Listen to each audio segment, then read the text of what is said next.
रोज रोज के मुताबिक आज भी मैं खाना लेने चाची के घर गया था।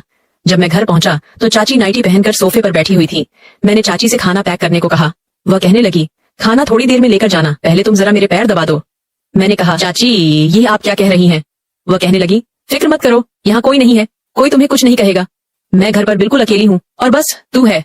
तुम्हारे चाचा तो दुकान पर हैं। मैं वहीं पर बैठकर उनके पैर दबाने लगा। पैर दबाते वक्त मेरी नजरें नीचे थीं। अचानक चाची बोली, अच्छा एक बात बताओ अनुज, क्या तुम्हारी कोई सहेली है? मैंने कहा, सहेली? मैं समझा नहीं। चाची आप क्या कहना चाहती हैं? वे कहने लगी, अरे बुद्धू, मेरा मतलब है कि कोई गर्लफ्रेंड है या नहीं। मैंने कहा, चाची कैसी बात करती हो, मैं उस टाइप का लड़का नहीं हूँ। और वैसे भी ये गर्लफ्रेंड का मामला तो अमीर लोगों का होता है। आप तो हमारे घर के हालातों को अच्छी तरह से जानती हैं। वह कहने लगी, अच्छा तो इसका मतलब तुम अभी तक कुंवारे हो? इतना कहकर वह बड़ी जोर से हंसी। उनकी ये बात सुनकर मैं थोड़ा शर्मा गया। वह कहने लगी, अच्छा तो एक बात बताओ, क्या तुम्हारा मन नहीं करता? मैंने कहा, चाची ये आप क्या कह रही हैं, मुझे तो कुछ भी समझ नहीं आ रहा। वह कहने लगी, अरे बुद्धू, अब क्या, सब कुछ मैं खुलकर बताऊं तुम्हें? तुम्हारे अंदर बिल्कुल भी समझ नहीं है। दिखने में तो एकदम गबरू जवान लगते हो और दिमाग बच्चों जैसा है। चलो आज मैं तुम्हें सिखाती हूँ। इतना कहकर चाची मुझे अपने कमरे में ले गई और दरवाजा बंद कर लिया। फिर उन्होंने मुझे जो कुछ दिखाया आप इस कहानी में जानेंगे। दोस्तों, अगर आप मेरे चैनल पर नए होंगे तो मेरे चैनल को सब्सक्राइब कीजिएगा और कहानी को लास्ट तक सुनिएगा, बहुत मजा आएगा। मेरा नाम अनुज है और मेरी उम्र 17 साल है। मैं सुरेश चाचा के पास काम करता हूँ। मेरी उम्र ज्यादा नहीं है, लेकिन हालात और तंगी होने की वजह से मैं एक मजबूत जिम का मालिक हूँ। सुरेश चाचा मेरे कोई रिश्तेदार नहीं है, बस मैं उनके पास काम करता हूँ। वह उम्र में मुझसे काफी बड़े भी हैं, इसलिए मैं उनको चाचा कहता हूँ। और उनकी बीवी को चाची तकरीबन 3 साल पहले मैं उनके पास आया था और उस वक्त मैं सिर्फ 14 साल का था। तब से लेकर आज तक मैं उनके पास ही काम करता हूँ और अपनी पूरी ईमानदारी और मेहनत से उनके पास काम कर रहा हूँ। इसी वजह से चाचा मेरे साथ बहुत नरमी से पेश आते हैं और वह मुझ पर पूरा भरोसा भी करते हैं। सुरेश चाचा की फैमिली कोई ज्यादा बड़ी नहीं है। उनकी 2 बेटियां और 1 बेटा है और बीवी है। उनकी बीवी की बहुत ही कम उम्र है। चाचा की उम्र 60 साल के करीब है और उनकी बीवी की उम्र तकरीबन 35-36 साल की है। उन दोनों की उम्र में इतना फर्क क्यों है, इसके बारे में मुझे ज्यादा नहीं पता।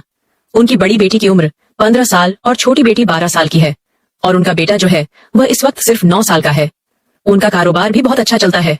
यही वजह थी कि उनके घर में जरूरत की हर चीज मौजूद थी। मुझे उनके घर में आने जाने पर कोई रोक टोक नहीं थी और उनके घर के सामान मैं ही लाया करता था। चाचा सुरेश मुझे अपने घर का मेंबर ही समझते थे। जब से मैंने यहाँ काम करना शुरू किया था तब से लेकर आज तक सब कुछ ठीक ठाक चल रहा था और शायद ऐसे ही चलता रहता। मगर एक दिन कुछ ऐसा हुआ कि मेरे मन में हलचल पैदा हो गई और मेरी जिंदगी ने एक नया घर कर लिया। हुआ कुछ यूं कि मैं रोज के मुताबिक घर का सामान लेकर सुरेश चाचा के घर पहुंचा तो मेरे 2-3 बार दस्तक देने के बावजूद किसी ने ना तो जवाब दिया और ना ही दरवाजा खोला। फिर कुछ देर इंतजार करने के बाद मैंने गेट को हल्का सा धक्का दिया तो वह लॉक नहीं था। फिर मैं खुद ही गेट खोलकर अंदर दाखिल हो गया और बिना झिझक के ही मैं किचन की तरफ सामान रखने के लिए चल पड़ा। मैं अभी किचन के करीब पहुंचा ही था कि मुझे किचन के साथ ही बने हुए बाथरूम से हल्की हल्की सिसकारियां जैसी आवाज सुनाई दी थी। तो मैं वहीं पर रुक गया। मगर इस वक्त मुझे बिल्कुल भी समझ नहीं आ रहा था कि ये आवाजें किस टाइप की हैं, क्योंकि वह सिसकारियां किसी के रोने की नहीं लग रही थी। वह तो एक अलग ही तरीके की आवाजें थी जिसको समझने से मैं बिल्कुल अनजान था। कुछ देर तो मैं यूं ही खड़ा रहा, मगर जब आवाजें काफी तेज होने लगी तो मुझसे रहा नहीं गया और मैं बाथरूम की तरफ जाने लगा। अभी मैं दरवाजे के करीब ही पहुंचा था कि आवाज आना बंद हो गई तो मैं दोबारा किचन की तरफ आ गया और सामान रखने लगा। मैं सामान रखकर बाहर निकल ही रहा था कि बाथरूम का दरवाजा खुला और अंदर से चाची को निकलता हुआ देखा। मगर जब उनकी नजर मुझ पर पड़ी तो एकदम से हड़बड़ा सी गई और लाल पीली होकर गुस्से से मेरी तरफ देखते हुए बोली, तुम अंदर कब आए? उनके इस तरह पूछने पर मैं एकदम से डर गया और हक लाकर बोला कि बस चाची अभी आया था, क्योंकि बाहर मैं खड़े होकर दरवाजा बजाया। मगर जब कोई जवाब नहीं आया तो मैं खुद ही अंदर आ गया था। मेरी यह बात सुनकर चाची खामोश हो गई और किचन की तरफ चली गई। उस वक्त घर में चाची के अलावा और कोई भी नहीं था। खैर, उन्होंने मुझे खाना पैक करके दिया तो मैं खाने का टिफिन लेकर सीधा दुकान की तरफ चल दिया। दुकान पर आने के बाद भी मेरा सारा ध्यान चाची की तरफ ही था कि आखिर चाची बाथरूम में क्या कर रही थी और वह ऐसी आवाजें क्यों निकाल रही थी। पूरा दिन सोचने के बावजूद मैं इस बात को नहीं समझ पाया तो मैंने उस ख्याल को अपने जहन से निकाला और सारा ध्यान काम की तरफ लगा दिया। मगर दूसरे दिन जब मैं खाना लेने चाची के घर गया तो मैंने चाची में बहुत बदलाव महसूस किया। मतलब कि जिस तरह वह मुझे आज देख रही थी, पिछले 3 सालों में उन्होंने मुझे ऐसे कभी नहीं देखा था। जब तक मैं वहां खड़ा रहा तकरीबन उनका का ध्यान मेरी तरफ ही था। फिर थोड़ी देर बाद उन्होंने खाने का टिफिन पैक करके मेरे हाथ में पकड़ा दिया, जिसको लेकर मैं दरवाजे की तरफ चल पड़ा। अभी मैं घर से बाहर निकलने वाला ही था कि उन्होंने मुझे पीछे से आवाज दी तो मैं मुड़कर उनके पास आ गया और बोला, जी चाची कहिए तो। उन्होंने मुस्कुराकर मेरी तरफ देखा और मुझे गले से लगा लिया। उनके अचानक से ऐसा करने पर तो मैं एकदम से हैरान और परेशान हो गया था। फिर कुछ लम्हों बाद वह अलग हो गई और मुझसे कहने लगी, अनुज, तुम तो अब बड़े हो गए हो और कितने खूबसूरत भी लगते हो। चलो अब तुम जाओ, मगर ये बात अपने चाचा या किसी और को मत बताना।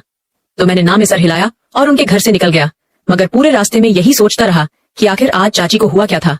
और यही सोचते सोचते मैं दुकान पर पहुंच गया। अब मेरा काम में बिल्कुल भी दिल नहीं लग रहा था, मगर इस बात को सोचकर मैं अपने अंदर एक अजीब सा महसूस कर रहा था और अंदर ही अंदर मुस्कुराने लगता। अगले दिन संडे था और चाचा संडे को दुकान बंद रखते थे, जिस वजह से सारा दिन मैं अपने घर पर ही रहा। दूसरे दिन सुबह जब मैं दुकान पर गया तो मेरे पहुंचते ही चाचा मुझसे कहने लगे कि तुम्हारी चाची को घर का कुछ सामान मंगवाना है, इसलिए तुम अभी घर चले जाओ। तो मैं चाचा की बात सुनकर खुशी खुशी उनके घर की तरफ चल दिया। घर पहुंचकर मैंने दरवाजा खटखटाया तो चाची ने ही दरवाजा खोला, क्योंकि उनके बच्चे स्कूल पढ़ने गए हुए थे। उस वक्त चाची घर में बिल्कुल अकेली होती थी। फिर उन्होंने मुझे देखा तो अंदर आने को कहा, तो मैं अंदर दाखिल हो गया। तो वह दरवाजा बंद करती हुई कमरे की तरफ चली गई, मगर मैं दरवाजे में ही खड़ा रहा। तो उन्होंने मुझे आवाज दी और कहने लगी, अनुज, वहां क्यों खड़े हो, अंदर कमरे में आ जाओ ना। उनके कहने पर मैं भी कमरे में दाखिल हो गया।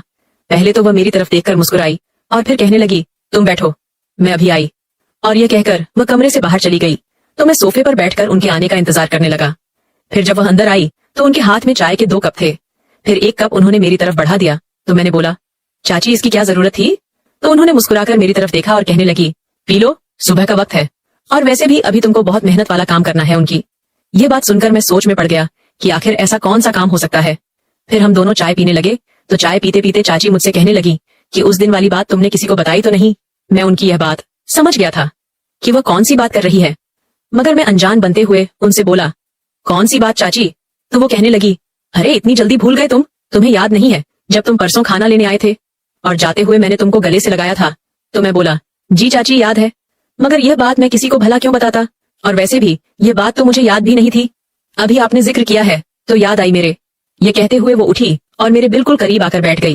फिर मुझसे कहने लगी, देखो, अभी तुम में इतनी समझ नहीं है कि कौन सी बात छुपाने वाली है और कौन सी नहीं, क्योंकि जो काम मैं तुमसे लेने वाली हूँ उसके बारे में किसी को पता नहीं चलना चाहिए।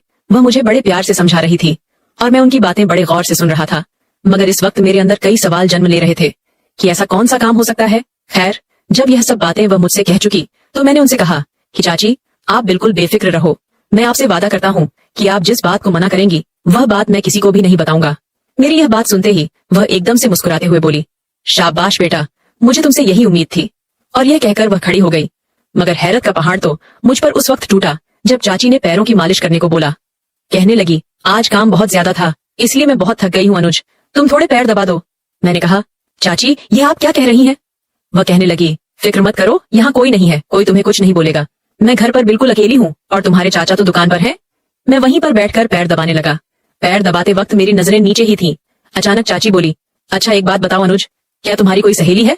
मैंने कहा, सहेली, मैं समझा नहीं। चाची, आप क्या कहना चाहती हो। वह कहने लगी, अरे बुद्धू, मेरा मतलब है कि कोई गर्लफ्रेंड है या नहीं। मैंने कहा, चाची कैसी बातें करती हो, मैं उस टाइप का लड़का नहीं हूँ, और वैसे भी ये गर्लफ्रेंड का मामला तो अमीर लोगों का होता है, आप तो हमारे घर के हालातों को अच्छी तरह से जानती हैं। वह कहने लगी, अच्छा, इसका मतलब तुम अभी तक कुंवारे हो। इतना कहकर वह बड़ी जोर से हंसी। उनकी यह बात सुनकर मैं थोड़ा शर्मा गया। वो कहने लगी, अच्छा तो एक बात बताओ, क्या तुम्हारा मन नहीं करता। मैंने कहा, चाची आप क्या कह रही हैं, मुझे कुछ समझ नहीं आया। वह कहने लगी, अरे बुद्धू, अब तो सब कुछ मैं खुलकर बताऊंगी तुम्हें, तुम्हारे अंदर बिल्कुल भी समझ नहीं है, दिखने में तो एकदम गबरू जवान लगते हो और दिमाग बच्चों जैसा है। चलो आज मैं तुम्हें सिखाती हूँ। उनकी ये बात सुनकर मैं थोड़ा घबरा गया। मैंने कहा, चाची मुझे देर हो रही है, मैं दुकान पर जाता हूँ। वह कहने लगी, अभी तो आए हो, इतनी क्या जल्दी है, रुको तो जरा। इतना कहकर उन्होंने मुझे रोक लिया। फिर वह कहने लगी, तुम जानते हो तुम्हारे चाचा कितने बूढ़े हो गए हैं, उनकी और मेरी उम्र में कितना फर्क है।